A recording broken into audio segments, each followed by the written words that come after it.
अब सपा की परिधि छोटी होना वो अपने आप में शांति का परिचय है।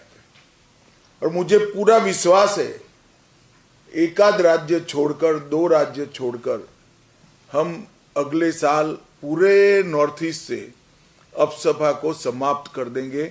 और आज भी 80% से ज्यादा नॉर्थ ईस्ट का क्षेत्र अपसपा से मुक्त हो गया है।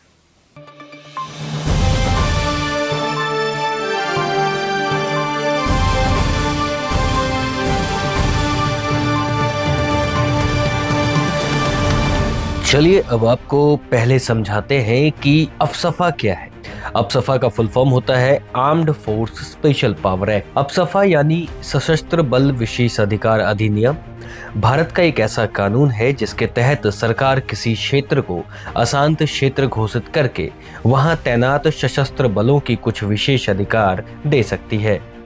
यह कानून मुख्य रूप से उन इलाकों में लागू किया जाता है जहां उग्रवाद, आतंकवाद, हिंसा या गंभीर कानून व्यवस्था की समस्या होती है। अपसपा के तहत सुरक्षा बलों को क्या अधिकार मिलते हैं? अपसपा लागू होने के बाद सुरक्षा बलों को कुछ विशेष शक्तियां मिलती हैं, जैसे संदिग्ध व्यक्ति को बिना वारंट गिरफ्तार करना, किसी स्थान की तलाशी लेना, कानून तोड़ने या हिंसा की आशंका होने पर बल प्रयोग करना, कुछ परिस्थितियों में गोली चलाने का अधिकार भी देता है। अपसपा कब लागू किया जाता है?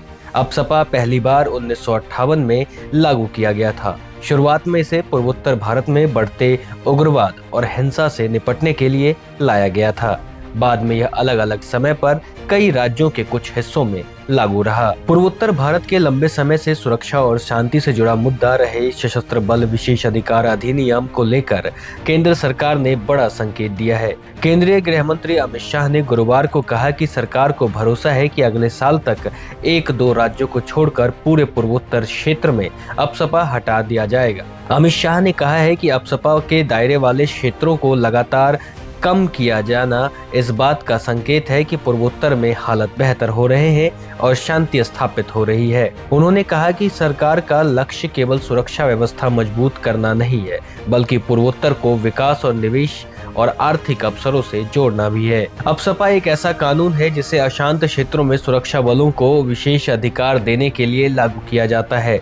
इसके तहत सेना और अन्य सुरक्षा बलों को आतंकवाद, उग्रवाद और हिंसा से निपटने के लिए अतिरिक्त शक्तियां दी जाती हैं। पूर्वोत्तर के कई राज्यों में दशकों तक उग्रवाद और हिंसा की समस्या रही, जिसके कारण कई क्षेत्रों में अपसपा लागू रहा। हालांकि पिछले कुछ वर्षों में सुरक्षा स्थिति में सुधार के बाद कई इलाकों से अपसपा हटाया गया है। अमित शाह ने कहा कि प्रधानमंत्री नरेंद्र मोदी की नेतृत्व वाली सरकार ने पूर्वोत्तर को प्राथमिकता दी है और बातचीत के माध्यम से समस्याओं का समाधान निकालने पर जोर दिया है। असम नागालैंड सीमा पर ऐतिहासिक समझौता। अमित शाह का यह बयान असम, नागालैंड और केंद्र सरकार के बीच हुए एक महत्वपूर्ण त्रिपक्षीय समझौते के दौरान दे रहे थे। यह समझौते का उद्देश्य असम नागालैंड सीमा क्षेत्र में तेल और खनिज संसाधनों की खोज को दोबारा शुरू करना है। यह क्षेत्र लंबे समय से विवादों के कारण प्रभावित रहा था।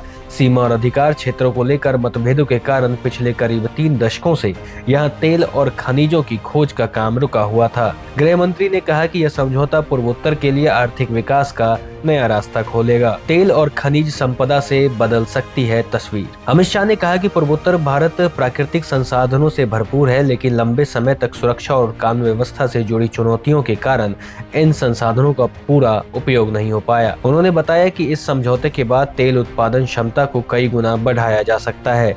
गृह मंत्री के अनुसार जहां अभी लगभग 1000 से 1500 बैरल प्रतिदिन तेल उत्पादन की क्षमता है, उसे भविष्य में करीब 10 गुना तक बढ़ाने की संभावना है। उन्होंने ये भी कहा कि केवल एक क्षेत्र में ही 15,000 करोड़ रुपए से अधिक मूल्य के तेल भंडार मिलने की संभावना है। अगर नागालैंड सहित पूरे क्षेत्र में मौजूद तेल भंडारों की सही तरीके से उपयोग किया जाता है तो भारत की विदेशी तेल पर निर्भरता भी कम हो सकती है। मोदी सरकार का पूर्वोत्तर पर फोकस। अमित शाह ने कहा कि प्रधानमंत्री नरेंद्र मोदी ने पूर्वोत्तर को देश के विकास का महत्वपूर्ण हिस्सा माना है।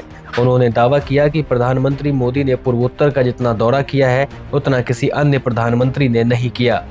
सरकार की ओर से पिछले वर्षों में कई शांति समझौते किए गए हैं, जिसका असर क्षेत्र में हिंसा कम होने के रूप में दिखाई दिया है। गृह मंत्री ने कहा कि 2019 के बाद कई संगठनों और राज्य सरकारों के साथ समझौते हुए हैं, जिसमें पूर्वोत्तर में हिंसा की घटना में बड़ी कमी आई है। शांति और विकास की ओर बढ़ता पूर्वोत्तर भारत लंबे समय तक सुरक्षा चुनौतियों, उग्रवाद और सीमा विवाद से जूझता रहा है, लेकिन अब सरकार का दावा है कि क्षेत्र धीरे धीरे शांति और विकास के रास्ते पर आगे बढ़ रहा है। अब सपा हटने की घोषणा को इसी बदलाव के संकेत के रूप में देखा जा रहा है। अगर सुरक्षा स्थिति लगातार बेहतर रहती है तो विकास परियोजनाएं तेजी से आगे बढ़ती है तो पूर्वोत्तर भारत आने वाले वर्षों में देश के आर्थिक विकास की बड़ी भूमिका निभा सकता है।